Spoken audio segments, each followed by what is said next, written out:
I ended up upgrading another bag at the top of this year besides my camera bag that we previously discussed in a different video. I found that I needed more space than this old commuter bag that I had been using for years, which I actually still recommend if you need something slim and unassuming. I will actually throw it in the description below, but I needed something with a little bit more space than that. So I ended up going with this Lenovo Think Plus backpack.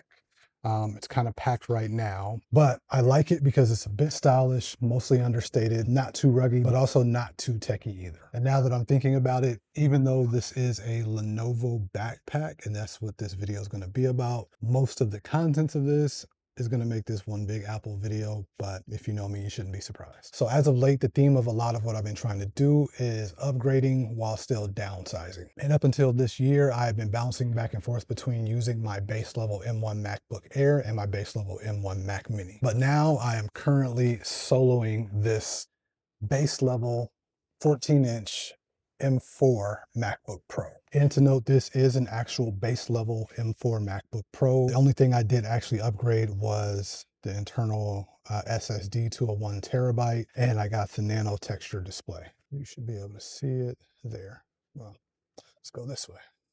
But as far as the actual specs go, this is a base level M4 MacBook Pro. And 6 or so months in, it is by far my most favorite laptop I've ever owned. It's portable enough that I can take it where I need to. I actually just came back from VidCon this past weekend, and they told me I couldn't take this in. So luckily enough, I got to go check this in a nearby hotel. But they gave me one of these little bags or whatever you want to call it, and the laptop fit in there fine with a bunch of other files and other stuff that was actually in this bag. So I do like the fact that this is portable enough, but also at the same time I have plenty of screen real estate for when I'm doing editing. To go along with that, I'll probably do a separate video on apps that I like, but there is a app called, a lot of people actually don't recommend using this, but for me it's been a game changer. Where is it at? Something like ScreenRes X. And even with the portability that it offers, it's still able to handle whatever type of workflow I throw at it. The only limits that I've personally faced is if I have a very grade heavy project. And even with that, I have to be using something like the noise reduction or the depth map to really slow this down. And I'm also getting into trying some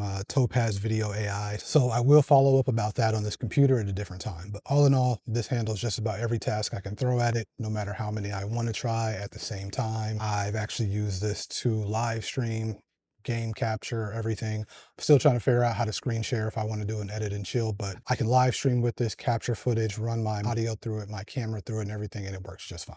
Now, I did also buy the iPad Mini 7. I originally bought it to replace my iPad 11, which is actually a 2018 iPad Pro 11-inch, I should say, but I just haven't been able to let that go. Plus, I think I found another use for that, but once again, different video. I'm keeping this in a third-party case that actually holds the new Apple Pencil Pro as well. As you can see, this case has started to show a little bit of wear, mostly just going in and out of the bag, but my iPad Mini still looks pristine, great condition. I have a paper-like screen protector on there. It's not from Paperlike, but it works exactly the same. My iPad Pro has the actual paper-like screen protector on it, but this one isn't that same brand, but I will link it in the description below because I think this one is just as good. And if I'm being honest, the Apple Pencil Pro for the iPad Mini for me specifically is not a must-have, but there will be use cases in which having a pencil is going to be very clutch. And considering that I'm so used to having a pencil with a larger tablet, it's nice to have this in the time that I actually need it and when I really want it and when it comes in handy if I need to sign something or if I need to annotate a document. But where I see the biggest difference for me and then the biggest game changer with this iPad is it is great for consuming not only entertainment but information. When I first got it, I was using a lot of streaming sites and I was downloading a bunch of episodes for it. I've since gotten rid of a lot of those streaming sites, but I do have YouTube Premium, so I can download videos that I want and then I can watch them on the go. Also, I have a lot of audiobooks downloaded to here, and I will probably start getting a lot more books and magazines on here as well. But anytime I'm on a plane, a train, or even in an Uber, it's nice to be able to just pull out my iPad Mini. It's not going to take up too much space. It's very unassuming. I can just pop in some headphones and I can catch up on a video or part of a podcast or even an audiobook. And then my most recent questionable purchase is I finally broke down and got a pair of AirPods Max. And I've wanted these for a while and the sound quality is great. An added benefit is now that I can have lossless with USB-C if I so choose to. But with that being said, sadly, this may be my first truly disappointing Apple purchase. And it's not because of the weird user interface, although that too, though I get it. They're trying to keep some continuity between certain devices with the crown and the button. I think it could be better. But my main issue is this intermittent noise cancellation sound issue I have. And I'm just going to talk about it just because somebody else may be going through it and you may be able to speak to it. I actually had this issue with the Beat Studio Pros before, to where it almost sounds as if it is trying to imitate a sound of static. And instead of like canceling out noise, it will just create a large, just loud, staticky noise in one ear and or the other ear. And it'll just happen from time to time. It actually got so bad in the Beat Studio Pro 3s that Apple had to actually replace them. I've actually taken these in once for this issue, but they couldn't replicate the problem. And it's happened a lot in the last few months, but also in the last month or so, it hasn't happened very much. So now, that aside, they are most certainly overpriced. And when people talk about them being a bit heavy, they're right about that too. But I do love them. And I use these a lot, so much so that I've actually had to already go through a pair of replacement ear cups because I use these in the gym so much. And I am not exactly sure how to clean these, so I'm sure I could, but I was just lazy, so I bought another pair of replacement cups. So all that being said, if I could do it again, I'd still probably buy these. So it is what it is. Now, of course, I keep these in Apple's so elegantly designed bra. Depending on when and where I'm traveling, I also got a hard case for these. This case not only has a place to store your cables if need be, but it also comes with the built-in magnets so that if you see that green light, these are awake. And now they are asleep. It's a very slim design and it offers a little bit more protection if I'm traveling and I want to throw these in a suitcase or a loose like duffel where I just have a bunch of random stuff. It doesn't have its own slot. So, and then we can shift gears real quick and talk a little analog, though hopefully one day this will be digital as well. I am in the middle of kind of pivoting in a lot of stuff that I'm doing personally and professionally, so that takes a lot of planning. So right now, I usually keep a one or a combination of a few of these binders. These are all dedicated to different things. This is one for my personal planning. This is one for planning for the business. And then I have one that is a chunker. And this one, if you couldn't tell by the color, is dedicated to YouTube content. It's really messy right now, but to get past all of that, I've kind of broken down, and I'm still revising this, but I've broken down a lot of my content into 4 what I'm calling pillars. So all of my ideas and concepts kind of fall under one of these 4 categories.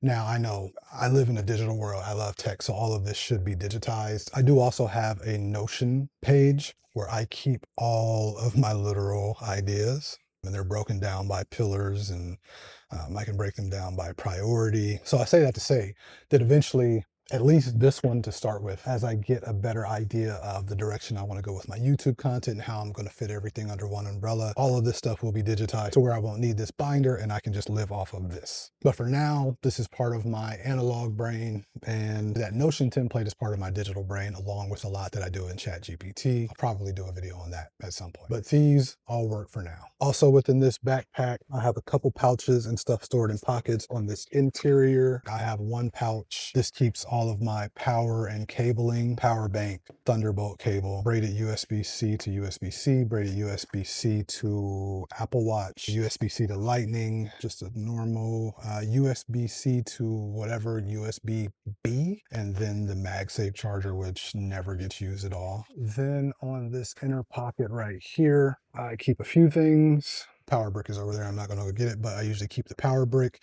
and the MagSafe cable for my laptop. I also keep one of these SanDisk Pro blades. This is a 4 TB one, and I also keep the cable that came with it. On this one, I specifically have one redundant copy of client projects. So that way, no matter where I'm at, if I find myself somewhere and I have an extra 15 or 20 minutes, instead of probably, if I'm being professional and being responsible, instead of watching something on this iPad, I will jump into some edits on the client project and have everything there. I keep the most pertinent and current handful of projects that I'm editing for clients actually on the hard drive here, as well as a couple of YouTube videos for myself that I'm working on, but everything else will live and be edited off of here. And then on the outside pouch of this backpack, there's another pouch in here. This is where I keep a lot of pens and markers, where you can actually see one of the reasons I keep it in here is if anything bursts or leaks. I also keep which I should use this right now. A little bit of this Whoosh Screen Shine. I actually don't think I'm supposed to use it on this nano texture display,